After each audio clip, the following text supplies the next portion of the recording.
Hi, I'm Marty Nacho. I'm the author of Beer for Dummies. And I'm here in Indianapolis at the fantastic Sun King Brewery to talk to you about what else? Beer.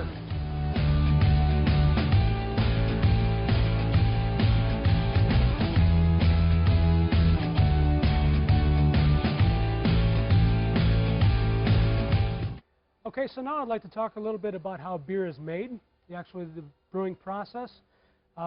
Using the four principal ingredients that were discussed before, the grain, the hops, yeast, and water, the brewer would start with the grain. Now, he couldn't use the grain in this form. He would need to ground the grain first. And actually, it's not ground to a powder. It's just enough to crack open the outer husks of the barley kernels. The idea is that it exposes that starch, the starchy interior of the grain, and that's what's broken down during the mashing process. So after milling the grain, that would be sent to the mash tun where it would be infused with warm water. While that process is taking place, the enzymes are actually leaching out soluble sugars, and it's those sugars that will then be translated to alcohol. So after the mashing process is done, then what is then called wort, W-O-R-T, is a German word for unfermented beer. The wort is drained away from the grain. It's transferred over to the brew kettle. It's in the brew kettle that the wort is brought up to a boil and hops are added. Now, the purpose of the hops are to provide flavor, bittering, and aroma to the beer.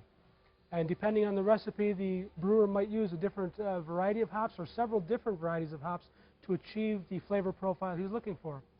After the beer has boiled for about an hour to an hour and a half, depending on the brewer, that wort would then be whirlpooled to extract any organic matter. It would then be chilled down to a temperature that would be more favorable to introducing the yeast.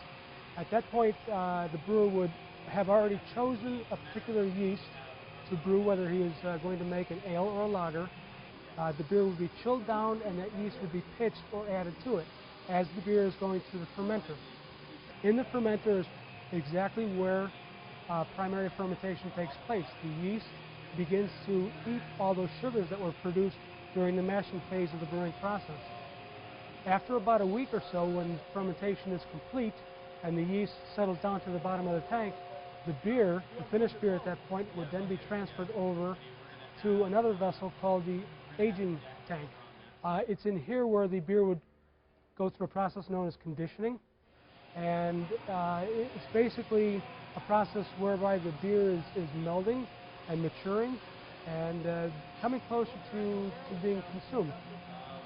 From the conditioning tank, or the bright beer tank, the beer would be filtered or clarified to remove any remaining yeast or organic matter, and from there the beer would then be ready to be packaged, whether it was in cans or bottles or put directly into kegs.